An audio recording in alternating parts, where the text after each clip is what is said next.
Почитувани, добродојдовте на мојот канал. Продолжуваме со разработка на емоционалната интелигенција и темите кои што се поврзани со емоциите. Овој пат говориме за емоции, мотивација и разум.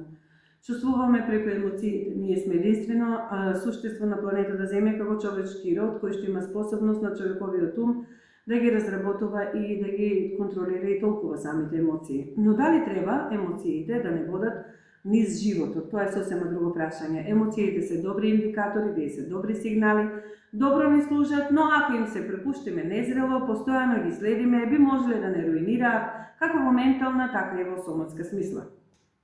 Разумот, вредностите и принципите се оние сегменти кои треба да не раководат низ животот и потребна ни се како стабилност.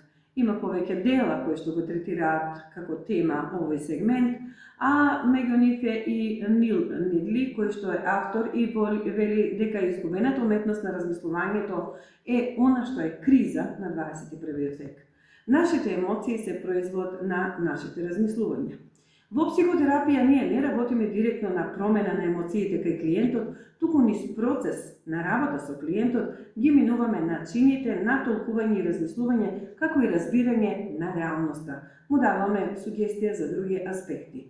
Луѓето кои се природно меланхолични, незадоволни со промените на начинот на толкување на стварноста, им помагаме да ги согледаат реалноста, ги водиме низ процесот со различни интервенции, да ги согледаат работите од друга перспектива.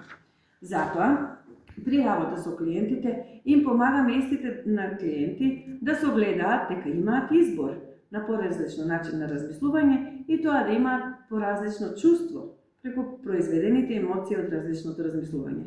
Емоциите се дразби на референтниот систем на вредностите на одредена личност. Немаме директен однос случка-емоција.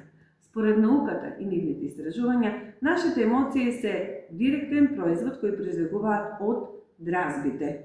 Клиентот на тоа што добил отказ на работа, например, не реагира, туку реагира на толкувањето на својот начин на тој отказ. Значи, некој ќе реагира на релативно мислење и мирен начин, ќе каже продолжувам понатаму, а друг пак ќе доживее таков стрес и ужасни емоции кои што пак ќе предизвикаат поголеми проблеми. Како да мислам? Како да ги отфрлам сите тие ирационалности? Како да ги ускладам моите мисли со стварноста? Позитивно и исправно? Ова се најчестите прашања што ми ги поставуваат клиентите. Една од моите сугестии е дека треба да бидеме отворени за туѓи перспективи, подготвени да признаеме дека не сме главен толкувач на овој свет, макар и на микроплан. Ви посакувам мирен ум, насочени и контролирани емоции.